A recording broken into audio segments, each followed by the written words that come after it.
Dr. Arthur Grinstead of Holy Family Medical Associates in Lincoln and also the president of the Lincoln Guild of the Catholic Medical Association joins us to talk about the abortion initiatives facing Nebraska voters this year. Doctor, thank you for being with us. Yes, thank you for having me. Yeah, you're a family medicine practitioner, but also one of your areas of emphasis is women's health. And obviously that's what Initiative 439 deals with, so that's what we'll be talking about today. And we're going to get into some of what may be considered the medical myths of the pro-life approach to abortion.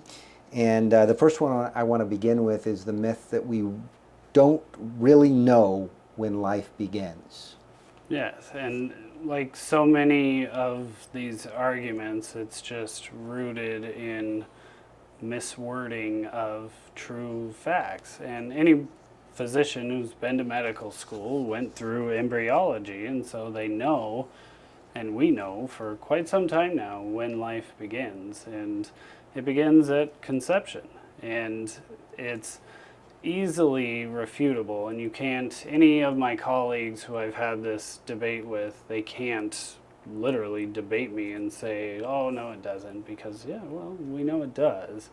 And yes, I do obstetrics as well, and I was fortunate enough to train at the Pope Paul Institute, and it's just amazing to see how many things can be done to help support these lives from their earliest age.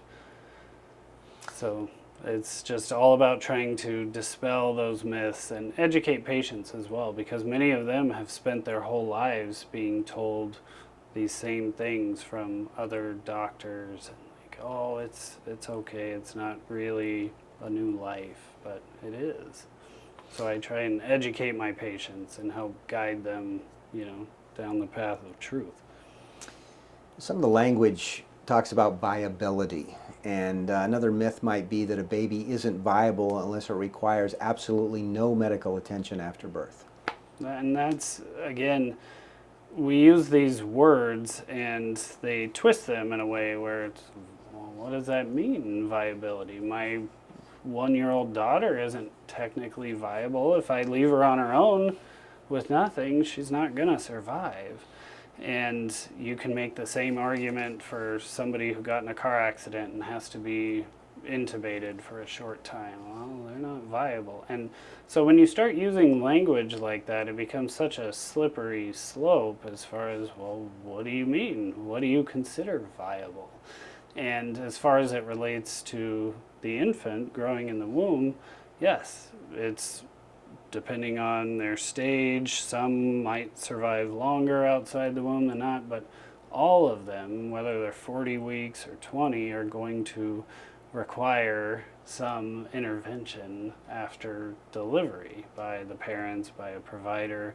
And it's amazing how far technology and medicine have come to the point now where, we had a 21-weeker recently that had survived. And wow. It's just truly amazing. And I feel and pray that as we continue to advance further and further, that age will continue to grow smaller and smaller and further negate any sort of argument about viability, which quickly can be twisted into all sorts of other areas of life. And we see this around the world with physician-assisted suicide and things that are happening in Canada currently on that realm, and it's just very scary path to go down.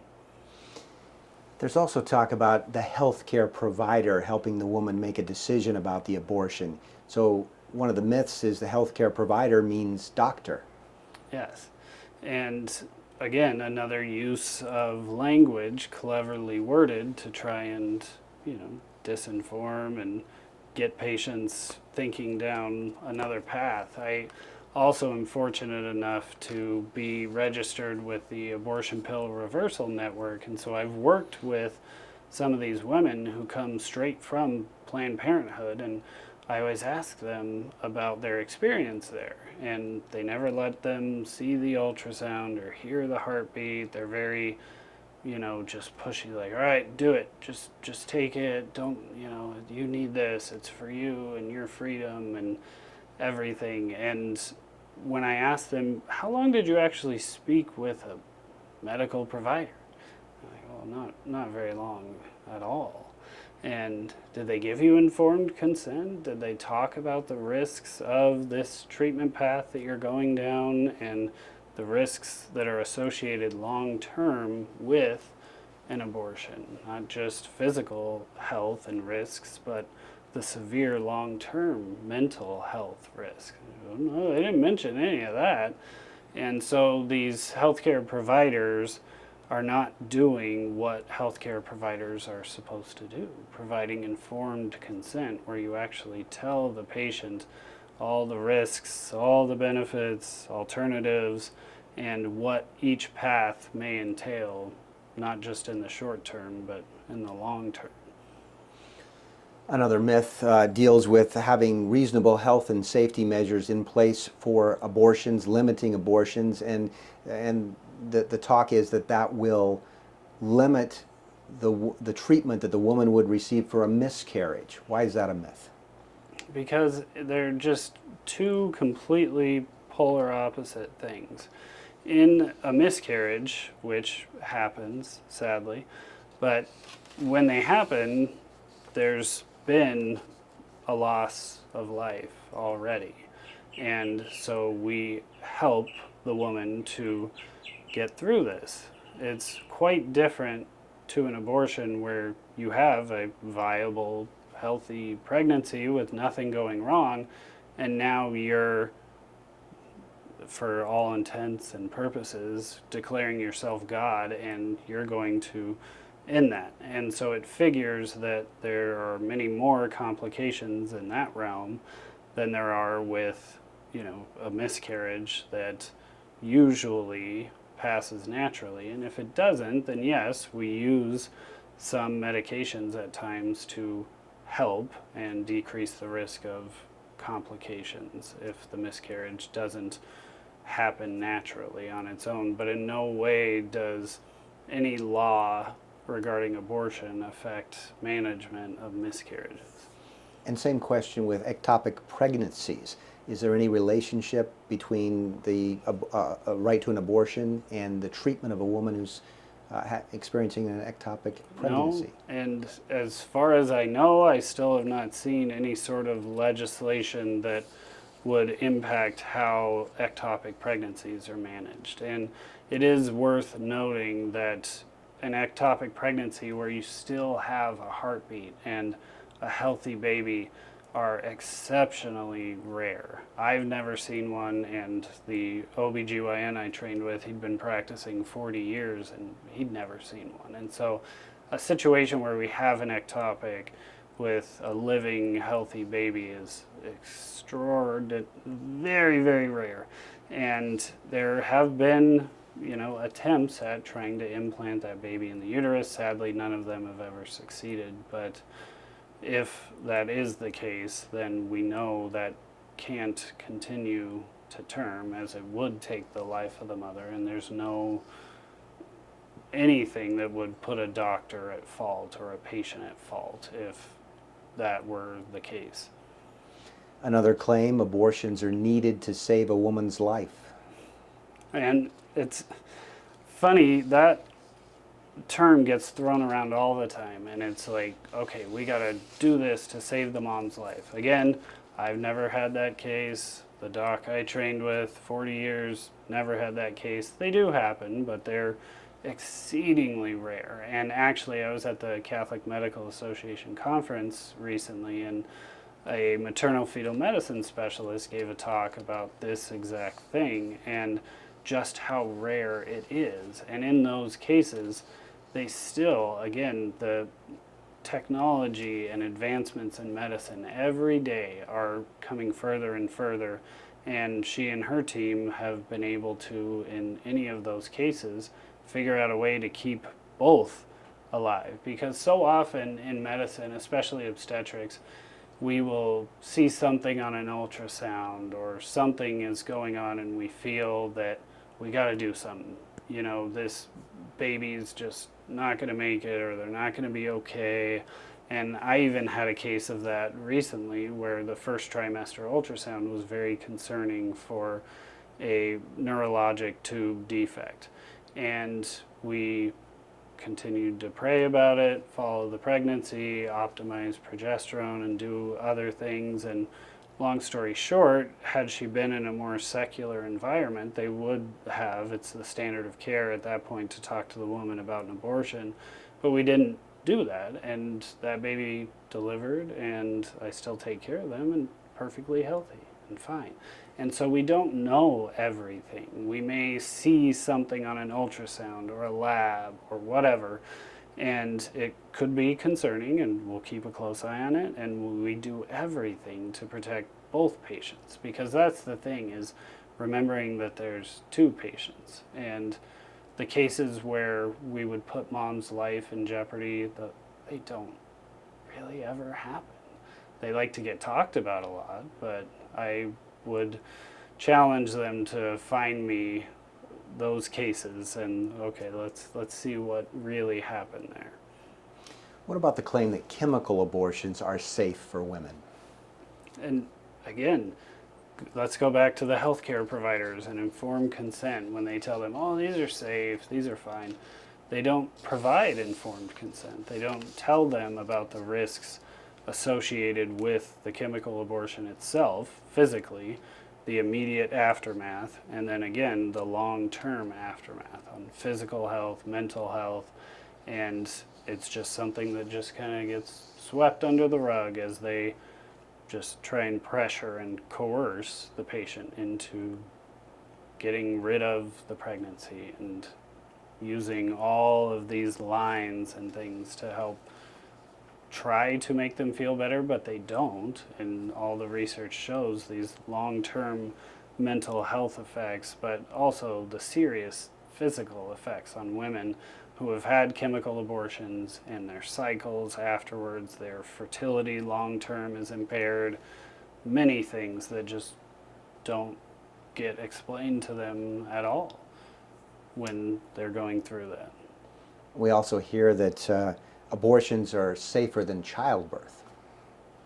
That, I mean, is just truly astonishing to me, because it would figure that anything that you're doing where you take something that the body is trying to do naturally and as God intended, and you try and take that, subvert it, and move it in a different direction, that it ends up with significantly more complications. And it does. A regular, what we see 99% of the time with a routine pregnancy and childbirth, even if it's a cesarean section, the risks of an abortion outweigh it by a mile in physical health, mental health, everything like we've discussed. So that argument holds no water. So often we hear abortion is health care for women. Is that accurate? So again, I would challenge let's say a medical provider were sitting there and telling me that this is good health care for women. I would challenge them and I would say, okay, tell me one other thing you do in your practice of medicine where you take something that's going perfectly fine, healthy, and well, and you try and twist it and subvert it and cause another outcome. And they can't, because we really don't do anything else in medicine where we take a human physiologic process that's going perfectly fine and we just, like, if your blood pressure is wonderful, why in the world would I do something to make it not that way? And it would figure that if I did that, that you would probably have some bad outcomes because of it. And so when they say it's healthcare, it's the literal antithesis of healthcare. You're ending a human life, and again, as we know from embryology, it is a distinct human life with its own DNA, heart, lungs, nervous system, everything. You're literally ending a life. And the first line and rule in our Hippocratic oath, first do no harm.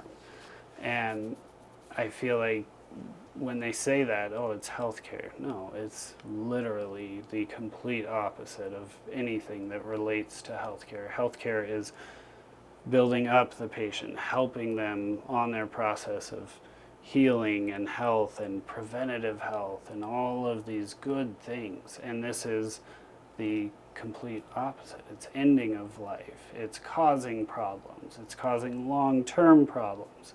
And so it is a line that I hear all the time on the news and from even presidential candidates who will talk about that and then give stories of patients who had a bad outcome from an abortion. And then they'll try and blame the pro-life movement and say that, oh, it was our fault. They were scared to go get care. But no, when you examine those cases more closely, you see that informed consent wasn't provided. They had no follow-up. They had no true action plan for, okay, if this starts happening, you need to do this. And they were in the dark and alone and scared, and this outcome, befell them because of that health care that they speak of. So as a doctor with an emphasis in women's health, when you look at Initiative 439, how do you evaluate it? Just on its face, I try to look at anything critically and see, okay, what, especially in medicine, we need to look and see, okay, how can these words be used differently? The word viability, healthcare provider, things like that. And when there's such a degree of ambiguity, the person who pays the price for that ambiguity is the patient, the mother, the child, because then a healthcare provider who wishes for a certain outcome can easily hide behind such language, and they can use it to say, well, this patient wasn't viable, and I'm a healthcare provider, and then the one who pays the price, though, is the patient. And so when I see that bill, as far as it relates to women's health and pregnancy and children, it's very, very bad for them, because it can result in stretching of these terms to fit whatever the current agenda is, or whoever they're seeing, what they want them to do and what path they want them to go down. So it's very bad, and it severely interferes with the doctor-patient relationship, which should be held very highly. And whenever I talk to my patients about any sort of intervention or medication or test or anything, we're talking about the risks, the benefits, the alternatives, and long-term outcomes and everything, so that when they do make that decision, they really know what the options are. And this bill would undermine so much of what we do as physicians. And along that line, if Initiative 439 is enshrined in the state constitution, what do you see as the impact? It will just cause even more of abortions, because then they'll be able to stretch that wording. Planned Parenthood and others who follow this line of reasoning are very good at, okay, well, now we have this in place. And you can see it in other states that have much more liberal laws, and the patient pays the ultimate price, yes, but then you see how it takes shape. And if you look and see statistically where most Planned Parenthood clinics are, they're in minority neighborhoods, and they follow the path of one of their founders, Margaret Sanger, and her desire for just genocide, essentially. And it would result in the same thing here. We would see more minorities having abortions and more clinics being put up in those settings, and more people falling prey to this lie that the abortion industry serves out all the time. And they would now have more legal backing to protect them, unfortunately. Dr. Arthur Grinstead of the Holy Family Medical Associates in Lincoln, and also the president of the Lincoln Guild of the Catholic Medical Association, thank you very much for sharing your expertise and for your time today. Yes, thanks for having me.